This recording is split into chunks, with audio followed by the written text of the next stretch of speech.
Viimase aja teaduse avastusi analüüsides võib ütelda, et armastus on ainuke ravim, mis tervendab. Seda, et ilma armastuseta ei ole elu võimalik ja armastuse puudus on kõigi haiguste ja probleemide põhjustaja, võivad teadlased päris kindlalt kinnitada. Armastuse tervendavast jõust teadsid kõik põlisrahvad. Sellest pajatavad legendid, müüdid ja muinasjutud, kus on alati mõni tarkuse iva sees.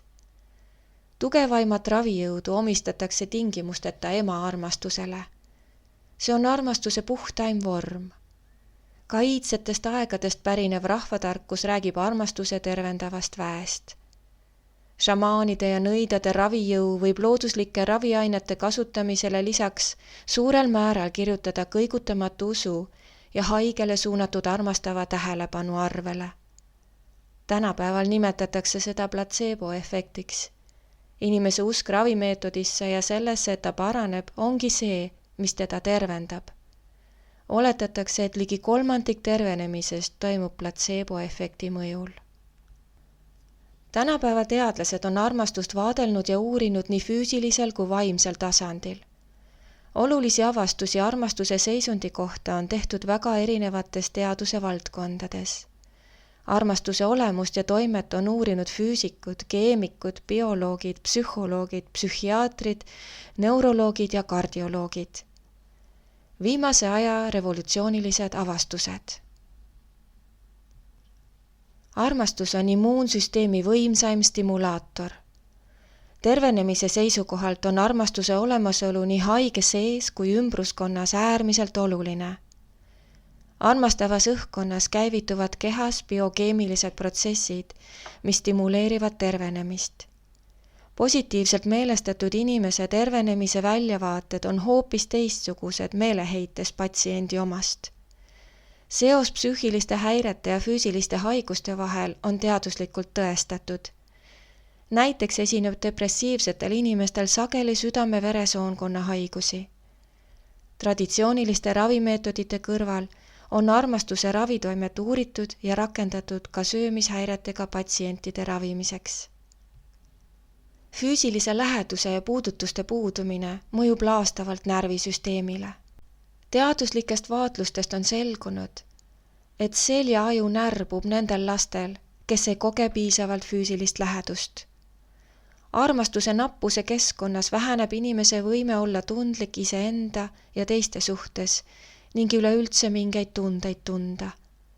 Sagedane sümptom on vaimsed häired, mis võivad kulmineeruda krooniliste füüsiliste ja vaimsete haigusseisunditena. Raskematel juhtudel on tagajärjeks psühhoos või surm. Kultuurid, kus lapsi paitatakse, on rahumeelsemad. Laps, keda paitatakse, kogeb heakskiitu nii füüsilisel kui vaimsel tasandil.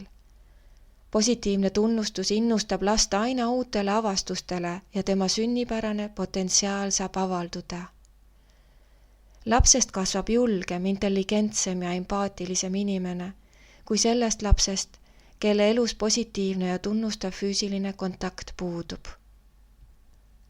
Meie elu 95–99% ulatuses juhtiva alateadvuse jaoks on armastus, toit ja informatsioon peaaegu eristamatud. Tuleneb see sellest, et alateadvuse baasmustrite kujunemise ajal loote- ja imikueas pärinevad need 3 kõik ühest allikast, emalt. See aitab selgitada väga paljusid inimesi painavad seisundeid ja sümptome. Armastuse vähesuse all kannatav inimene võib seda tõlgendada hoopis näljatundena. Tagajärjeks on niinimetatud emotsionaalne söömine, kus toiduga püütakse tulutult täita emotsionaalset tühimikku enda sees. Sarnaselt liigsöömisele toimub ka liigne infotarbimine. Inimene tunnetab pidevat infonälga ning tarbib selle leevendamiseks meediat, ahmides sisse kõike, mida televisioon, ajakirjandus ja internet pakuvad. Päeva lõpuks on ta aga tuim, kurnatud ja kogeb sisemist tühjust. Mõlemal juhul on näljatunde lõplikuks kustutamiseks vaja inimese ellu tuua hoopis rohkem armastust. Armastuse hulk on otseses seoses inimese igapäevaste mõtete, tunnete, käitumise ja valikutega. Seda hulka saab iga inimene oma teadvusega mõjutada. See ei nõua pingutust, vaid tahet ja keskendumist. Sellest lähtuvalt on väga tähtis teadvustada, et otsitud armastuse allikas asub alati otsija enda sees, mitte kusagil väljaspool. Meis on võime luua armastusküllane keskkond, pakkudes armastust nii teistele kui iseendale.